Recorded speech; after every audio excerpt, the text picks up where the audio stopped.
I'm Tim Easton, Year 5-6 teacher and research leader at Burnston Primary School.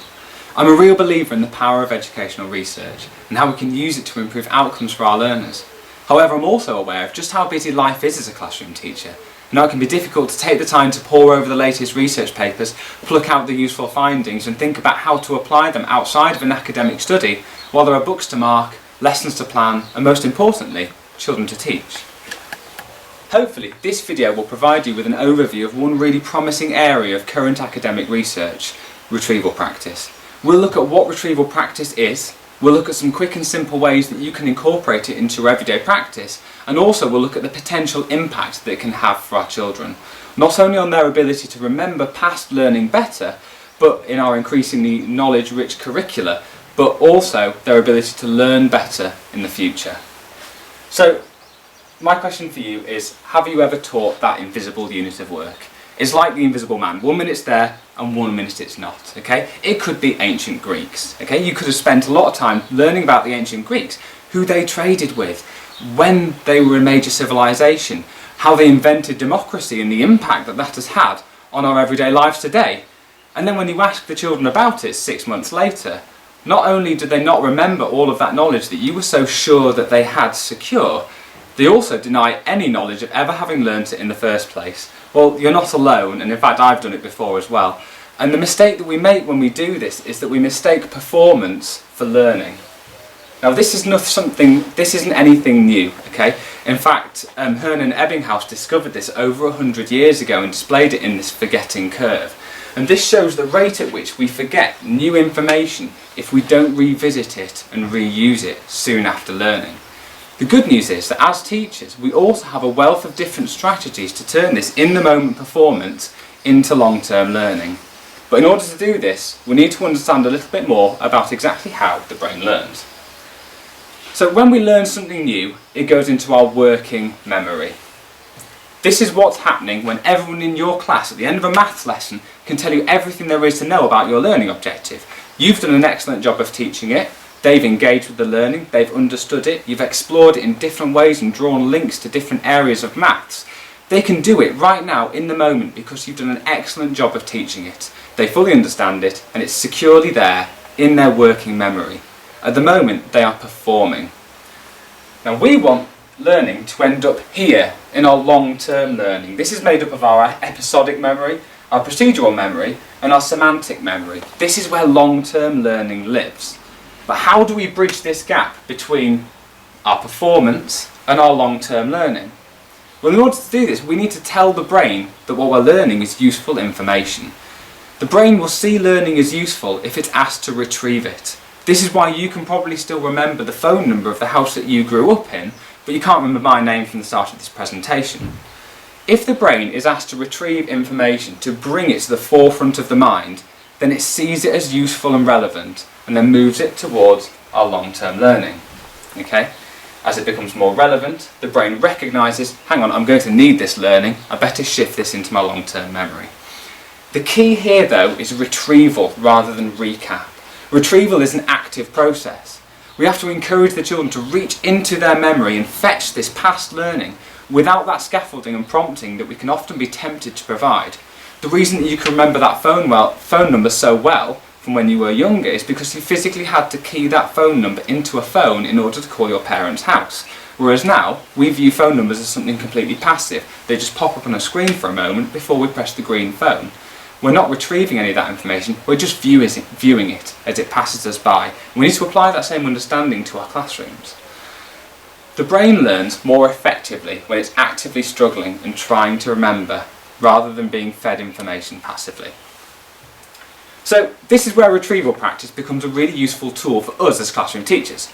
Retrieval practice, or spaced learning, is the practice of revisiting learning or skills in a way that requires children to retrieve them from their memory with little to no prompting. Cognitive scientists have found that this is a really effective way of transferring information from this working memory into the areas of the brain associated with long-term learning. We begin by revisiting the learning immediately after the children are first exposed to it, and then we progressively increase the amount of time between each retrieval, a few hours, a day, 3 days, a week. We call this the spacing effect, and there'll be more information on this later on in this video. There's a huge bank of evidence showing the effect of these methods on long-term retention. But educational research is, ironically, often conducted far away from the classroom, in settings very different to ours. So how can we capitalise on this understanding of learning to make a difference to our learners in our classrooms here in North Yorkshire? I'm going to give you 3 tips that I use in my teaching that I found to be effective in making learning stick. My first tip is to plan to use low stakes opportunities for children to retrieve previous learning.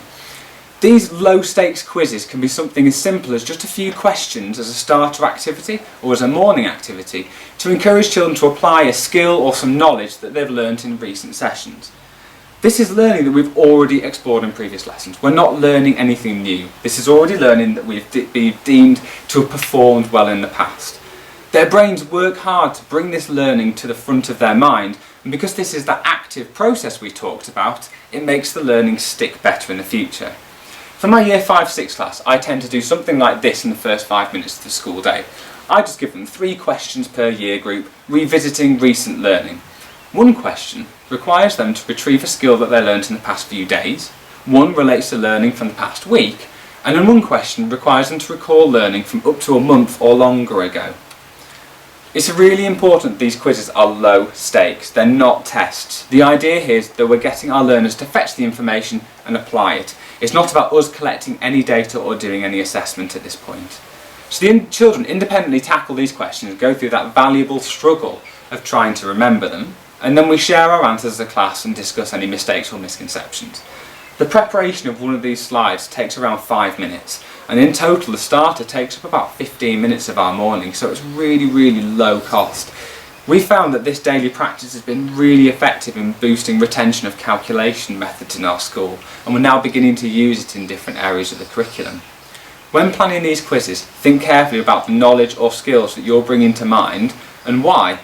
It could be keeping learning ticking over from a previous session, or you could be bringing to mind learning that you're going to use later on in the day or later on in the lesson that it would be useful to be aware of. Here are some other examples of ways that you can organise these low stakes quizzes. So these are retrieval grids in which children can get different amounts of points for retrieving information from longer ago. So if you think that might engage your class, that might be a good way to approach it. Also, retrieval roulettes are something that you can find online. They're mostly aimed at secondary pupils at the moment, but it's an area that we can really capitalise on in primary to make the most of as well.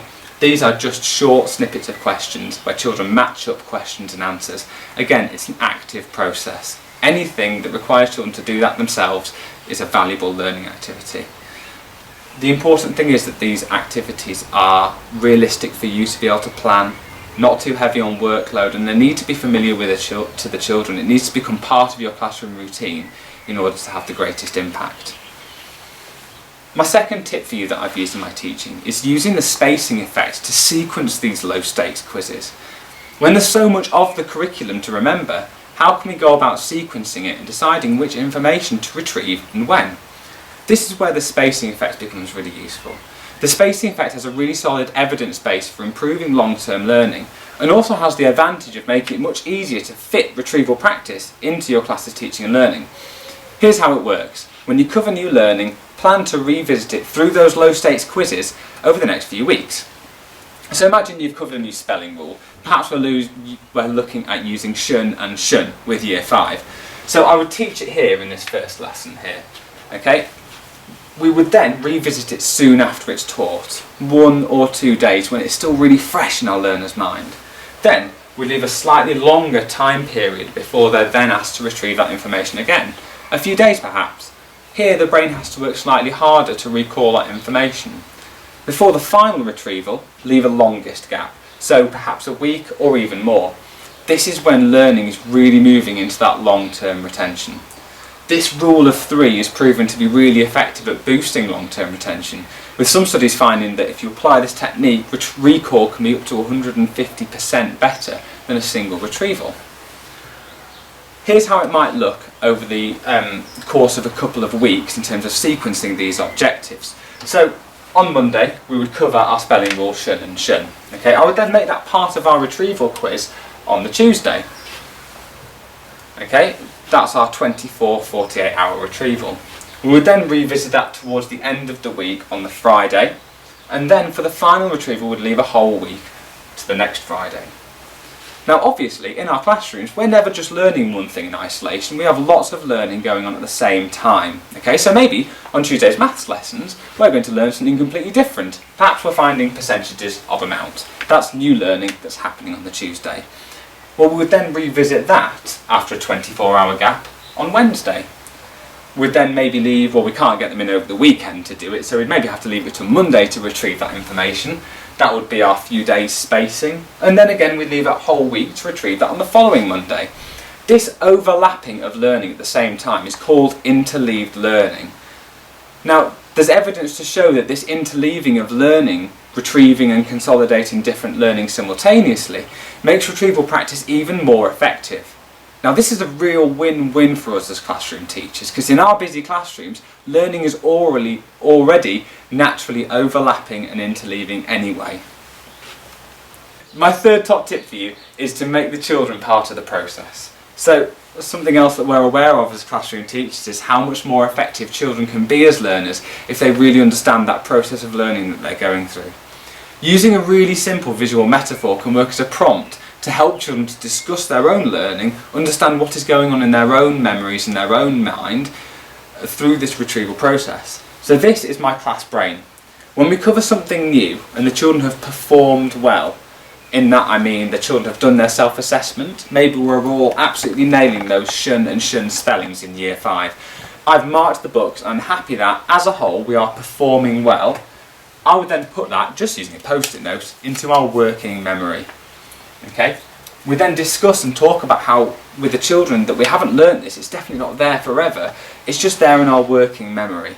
Okay? We would then revisit this using our low stakes quizzes over the next few days and the following weeks. This could just be through those low stakes quizzes I was talking about earlier, or you can do this just as a 5-minute whiteboard activity whenever you've got a few minutes in the day. It's a really good one to fit in just before lunch or just before the end of the day. Every time we retrieve it, if we decide that we are successfully retaining this information, we move it backwards in our brain, into the frontal lobe, into our motor cortex, and our hippocampus, because the children understand that that's an area of the brain that's more associated with long-term learning. So it moves backwards in the brain, so it's going to join our dependent, controlled and independent variables over here. Once we're completely happy that as a class, and I'm happy as a teacher, the majority of children have got the hang of that objective, we would then move it up into the cloud, which is our long-term learning. If it's in the cloud, if it's in our long-term learning, it's there on the provider that at any point I can grab it out of there and we can still remember it because it's supposed to be long-term learning. This is actually a great tool for reactive planning as well. If I'm sat at my desk marking English books on a night and I notice, hang on, year 4 are mixing up who's and who's, I can just stick that onto a post-it note. We can put it outside the brain on this area here, and then that works as a reminder for me and also a visual marker for the children that we're going to then retrieval quiz that over the next few weeks, days and weeks and months until we've then learned that and put it into our long-term learning. So it's a really good tool for reactively planning how you can address gaps as they emerge throughout your term or throughout the year. Now obviously this is a whole class tool, it's not useful for individual assessment, it's not recorded, it just works as a quick and easy structure for me to plan the retrieval practice and the children to understand why it works. There are probably hundreds of different ways of creating a similar prompt. Another strategy that we've used here at Burnaston is children keeping a track of their own performance in these low stakes quizzes so they can see the spacing and the effectiveness for themselves. Something like this obviously has a bit more scope for differentiation for your less able or your more able learners who you need to challenge with some different objectives and different skills to recap. I recently used this as a retrieval practice project in order to really secure up calculation methods, so long multiplication and long division, for my year 5s and 6s. So those are my top 3 tips for including retrieval practice in your teaching, but what is the impact of retrieval practice? How can helping our children to remember better also help them to learn better in the future? I've talked a lot about memory so far in this video, but our learners aren't robots. We don't do parrot fashion learning in our classrooms. Learning in our classrooms is complex, multifaceted and interlinked. And actually retrieval practice doesn't work for all kinds of learning. Current research indicates that it's much better for securing those instant recall fact, procedures and other key snippets of knowledge. It's much more effective at helping your learners to remember number facts, spelling rules or people and places than it is at understanding something more complex, such as the processes involved in inferring information from a text, or being able to explain historical cause and effect, perhaps the causes of the Second World War. However, in foundation subjects, the benefits of remembering more information are huge. Your learners, for example, are much more likely to be able to understand the impact that ancient Greeks have had on our civilization today if they understand what it was that the ancient Greeks actually did in the first place. So if they can remember those key snippets of knowledge and then consolidate them through retrieval practice, they've got a much better chance of understanding these much larger schemas and complex processes in our foundation subjects, such as historical cause and effect or geographical inquiry. Another benefit of retrieval practice is in order to reduce cognitive load on our learning. So if we build these quick-fire skills and knowledge, multiplication facts are a great example of this. This alleviates the strain on children's working memory in lessons, which will in turn leave more space in their working memories in order to deal with a new learning that you're actually trying to teach them. So imagine you're teaching longer multiplication to that same Year 5 cohort for the first time in September. In terms of cognitive load, or the amount of processing going on in our working memories at any given time, a Year 5 child who's got a high level of automaticity in their multiplication facts, I'm sure you can all think of ones in your classroom, will pick up this method for long multiplication really effectively. However, a child who doesn't have that high level of automaticity, who's already taken one look at this and is really struggling with that first process, 7 times 9, well, their working memory is going to be so full by the time you get to the second process that they're going to really struggle to take in the rest of the lesson and the rest of the learning that you're going to try and get across. So actually, if we can use retrieval practice to help children to remember certain information better, this will also help them to learn more effectively in the future. So to summarise, how can you start using retrieval practice in your teaching tomorrow? So first of all, plan those frequent opportunities for those low stakes retrieval quizzes. It's quick, easy and has a really instant impact on your class. I certainly noticed it when I started using them. Remember, it has to be active retrieval. We don't want to provide too much scaffolding. We support them by doing it soon after the learning has taken place. And you can judge that with your class and you'll know what will work best for them. You'll also know what will work best as part of your class routine and what will engage your learners. So these can be really flexible as long as it's an active retrieval process.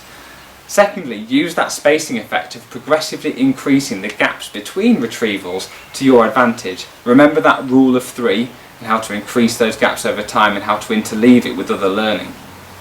Finally, make the learners part of the process using your discussion and using your visual metaphors. It doesn't have to be a class brain, it doesn't have to be a sheet where they track it, but some format where the children can talk about what's happening and understand what's happening boosts the effectiveness of retrieval practice. So hopefully the impact of making these small changes to your classroom routine is that your children will not only remember learning better, but they will actually become more effective learners in the future as well.